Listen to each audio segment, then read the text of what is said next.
Assalamualaikum warahmatullahi wabarakatuh. Selamat datang di program sertifikasi pendidik untuk PPG bagi guru tertentu. Kali ini kita membahas modul 3 pengantar pendidik anak berkebutuhan khusus.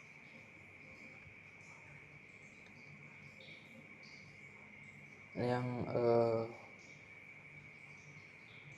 topik pertama keragaman peserta didik.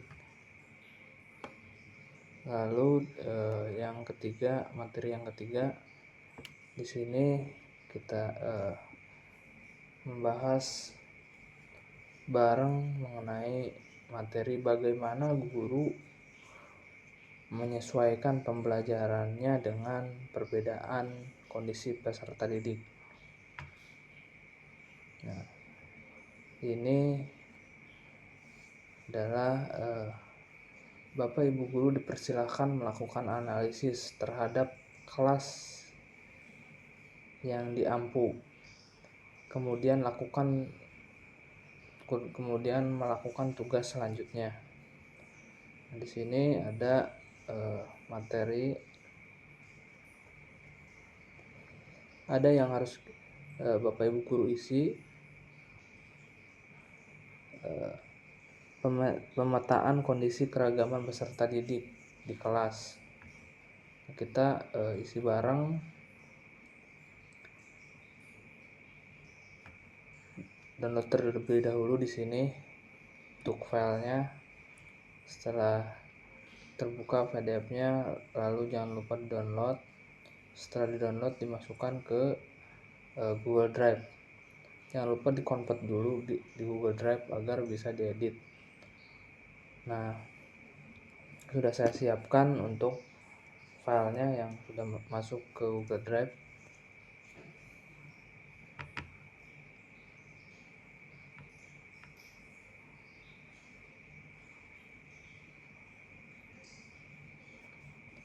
Nah, di sini modul 3 topik 1 dan pembelajaran ke-3. Nah, di sini yang harus diisi keragaman peserta didik di kelas. Bapak Ibu guru mengajar di kelas berapa? Ini masukkan ke sini, misalkan di SD apa dan di kelas berapa. Nah, lalu kita isi pemetaan kondisi keragaman peserta didik di kelas. Nah, di sini ada yang pertama itu jenis keragaman peserta didik. Yang kedua, akomodasi yang layak untuk kebutuhan peserta didik. 3, alasan menentukan akomodasi tersebut. Jadi keragaman peserta didiknya yang saya contohkan di sini itu disabilitas visual atau tunanetra. Nah, akomodasi yang layak untuk peserta didik disabilitas visual atau tunanetra itu membuat format teks aksesibel itu buku dalam braille atau teks elektronik atau audio, dan juga perangkat pembaca layar. Jadi contohnya perangkat lunak untuk membaca teks di layar.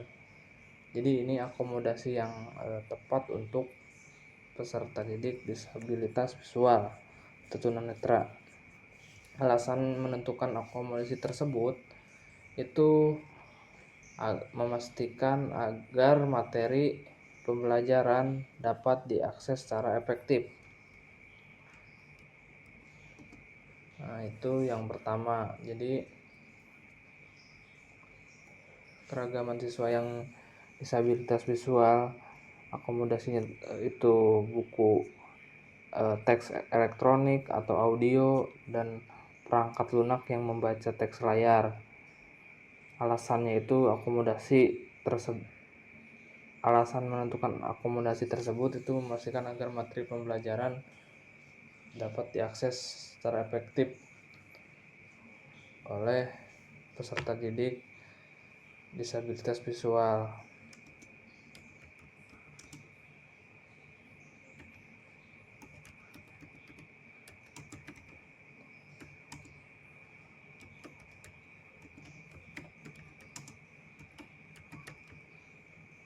Nah, yang kedua itu disabilitas pendengaran. Nah, akomodasi yang layaknya itu transkrip dan subtitle. Nah, jadi setiap menyediakan transkrip untuk materi audio dan subtitle untuk video. Nah, jadi kalau misalkan materinya itu dalam bentuk materi audio, kalau dalam bentuk materi audio itu harus ada transkripnya dan subtitle untuk video. Jadi kalau misalkan materi dalam bentuk video itu harus ada subtitlenya. Yang kedua, alat bantu pendengaran. Menggunakan alat bantu mendengar atau perangkat amplifikasi suara. Jadi ada alat untuk peserta didik agar bisa mendengar dengan jelas, ada alatnya. Nah, kenapa alasan menentukan akomodasi tersebut?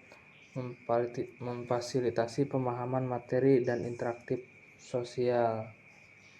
Jadi ini karena disabilitas pendengaran, kita harus memfasilitasi pemahaman materi dan interaksi sosial untuk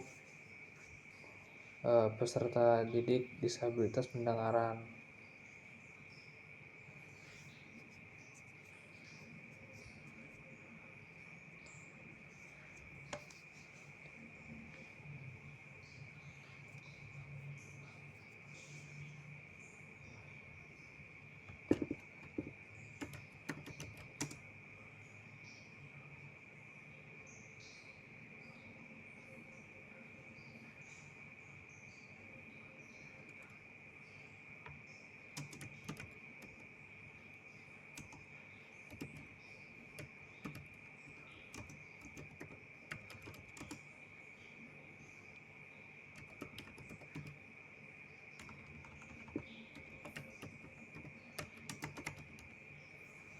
Nah, ini untuk contohnya yang kedua.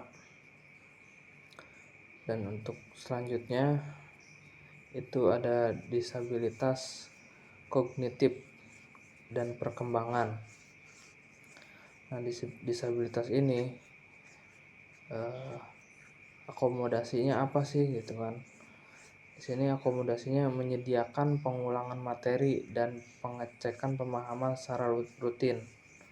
Nah, akomodasinya itu materinya itu harus bisa diulang agar disabilitas kognitif dan pengembangan ini bisa memahami dan mengecek pemahaman secara rutin. Jadi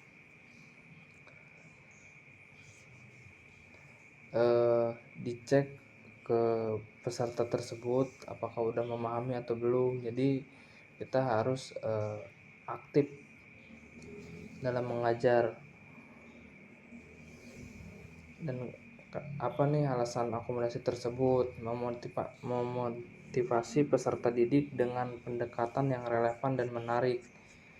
Jadi disabilitas kognitif atau pengembangan kita harus lebih ke pendekatan yang relevan dan menarik agar peserta didik itu bisa memahami dan aktif untuk belajar itu.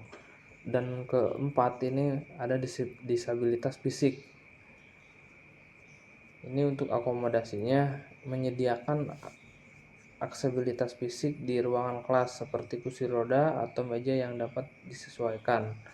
Nah, di sini kalau misalkan kita mempunyai peserta didik yang disabilitas fisik, kita harus menyediakan ruang kelas yang untuk disabilitas fisik dan memiliki kursi roda dan meja yang dapat disesuaikan. Jadi biar siswa tersebut nyaman dalam belajar. Kenapa alasannya memilih akomodasi tersebut? Karena memastikan peserta didik bergerak dan dengan mudah dan mengakses materi pembelajaran. Jadi peserta didik tersebut mudah bergerak dan belajar gitu. Ini sekian diskusinya atau pemahaman bersama. Itu versi saya. Buat versi Bapak Ibu guru masing-masing. Untuk video selanjutnya bisa dilihat di video lainnya di channel ini, dan jangan lupa like dan subscribe-nya. Oke, terima kasih.